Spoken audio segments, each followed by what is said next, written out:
Help me hit 7,000 subscribers. Support the video with a like and share your thoughts in the comments. I read everyone. Thank you. I never thought a single photo could unravel everything I thought I knew. My name is Ethan, I'm 38, and I've been married to Claire for 12 years. Not long ago, I believed our marriage was stable, not perfect, but stable. We'd had arguments, like any couple, but nothing that ever made me doubt her loyalty or my place in her life. At least, that's what I thought. Claire had always been social, outgoing, the type of person everyone seemed to like instantly. She had a few close friends, mostly from work and college, and for the most part, I trusted them, trusted her. I wasn't a jealous husband. I never snooped, I never pried. I believed in giving her space, in giving her freedom, because that's what love meant to me. Or so I told myself. It started with something small, almost insignificant. One evening, I was scrolling through my phone, casually checking emails, when a notification popped up from an app one rarely used. It was a social media message, a tag in a photo. Nothing unusual at first glance, except the photo was of Claire with someone named Daniel. They were at a cafe, smiling, leaning close for the camera. On the surface, it looked innocent, friendly even. But something about it made my chest tighten. I didn't confront her immediately. Instead, I studied the photo, the expressions, the body language, every tiny detail. Claire had always been friendly, but this wasn't just friendly.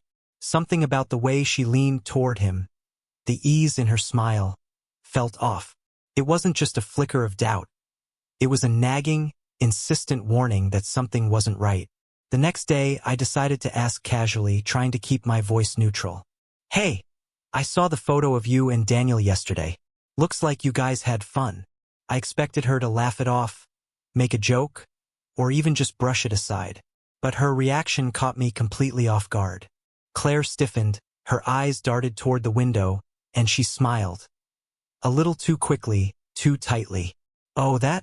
Just a coffee. Nothing special, she said, her voice lighter than usual. But the edge in her tone didn't escape me. I didn't press further, not yet.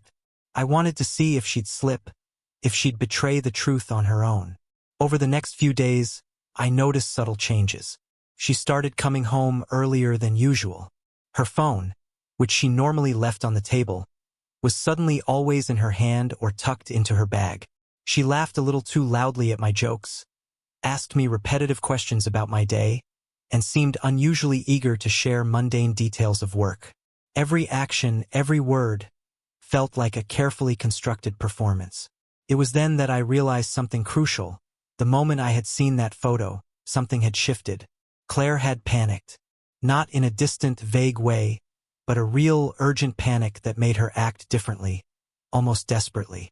I couldn't pinpoint exactly why she was scared, but I could sense it in the rhythm of her steps, the pace at which she responded to texts, the way she avoided certain topics. It wasn't just guilt, it was fear of exposure. I started thinking back, connecting the dots from the past few months. Small lies, tiny omissions, stories that didn't quite match up. Nothing that would be obvious to anyone else, but with my perspective, they began to form a pattern. It wasn't about Daniel initially, or even the cafe. It was about trust, the foundation of everything I had believed in our marriage, and realizing that foundation might have been cracked for longer than I ever noticed. One evening, I decided to see if my instincts were correct. Claire had gone out to meet a friend, supposedly Sophie, someone I knew vaguely. I stayed home, pretending to work on some paperwork, my mind replaying that photo over and over. Around 7 p.m., a notification popped up, a location ping. My heart skipped. It wasn't at the cafe she had mentioned or even in the neighborhood she said she'd be in. She was closer to Daniel's apartment than Sophie's. I felt a mix of anger, fear, and disbelief. I tried to calm myself, reasoning through what I had just seen. Maybe it was nothing. Maybe I was overreacting. But deep down, I knew. I had never been wrong before when my gut told me something was off. Something was happening, and I needed to confront it. The tension built silently over the next hour. I kept glancing at the clock, every minute feeling heavier than the last. And then, just as I was about to make a call, my phone buzzed. A message from Claire. I'll be home soon. Something came up. See you in a bit. The wording, the brevity, the sudden need to announce her arrival. It all screamed panic. Whatever she had been hiding, it had escalated enough to make her rush home. I could almost feel the hesitation, the worry in her mind, even before she walked through the door. When she arrived, she looked flustered, disheveled in a way she never did when it was just a casual night out.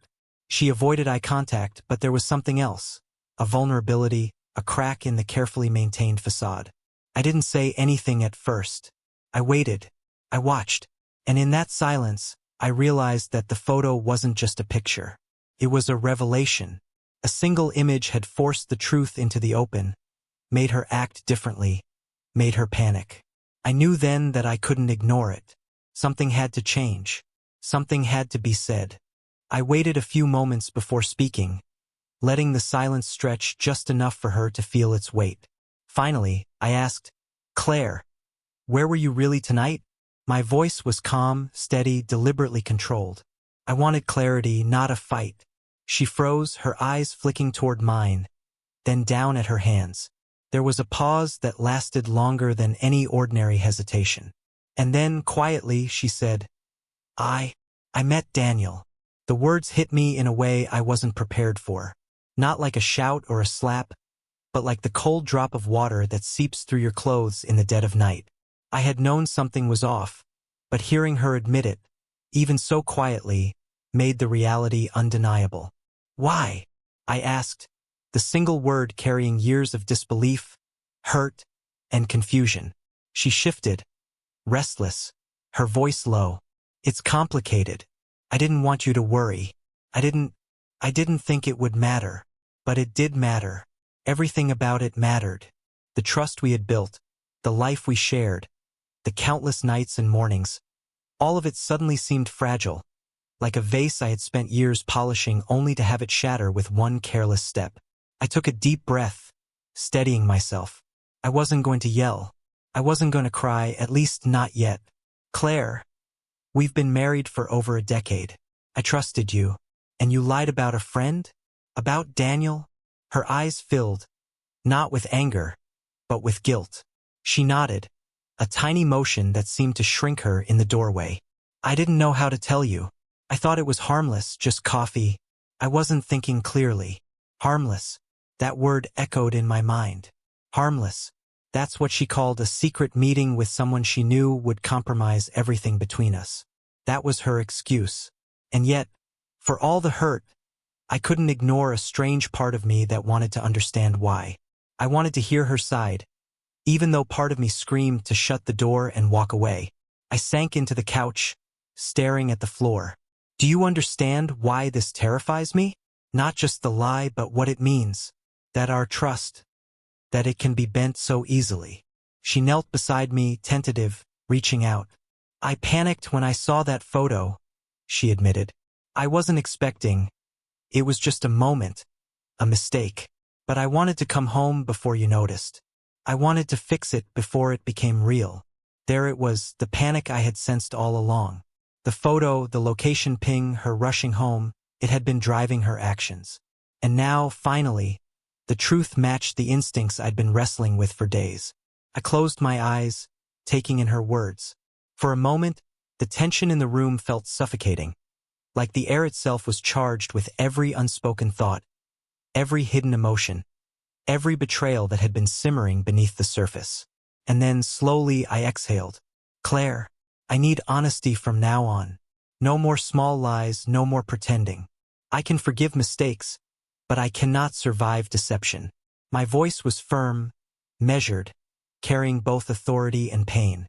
She nodded, a mixture of relief and regret washing over her features. "I'll be honest. From now on, I swear." The truth, even when it hurt, brought an unexpected clarity. The tension that had been building over days, weeks, even months, started to dissipate. I realized that trust could be rebuilt, but only if both of us were willing to face it without excuses, without panic-driven secrets. We spent the next hour talking, slowly unraveling the web of small lies and misunderstandings that had accumulated over time. Each confession, each explanation, peeled back layers of fear, insecurity, and miscommunication. It wasn't easy. It wasn't neat. But it was real, and for the first time in weeks, I felt like we were actually seeing each other again. Not the masks we'd been wearing, not the panic and pretenses, but the people we had promised to be for each other. By the end of the night, a strange kind of peace settled over me. Not the naive peace of forgetting the hurt, but the grounded peace of acknowledgement and clarity. I knew that nothing would ever be exactly the same. The photo, the panic, the lie, it had changed the way I looked at Claire, at trust, at marriage. But it hadn't destroyed it completely. I also knew something else. The moment she panicked, the moment she rushed home, the moment truth finally aligned with instinct, that was when I realized the strength of what could remain. Trust isn't blind. It's fragile, yes, but it's also resilient if nurtured.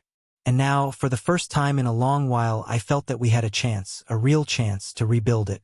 Sometimes, it takes a small image, a fleeting glimpse, to force a wake-up call. Sometimes, it's not about the panic itself, but about what follows.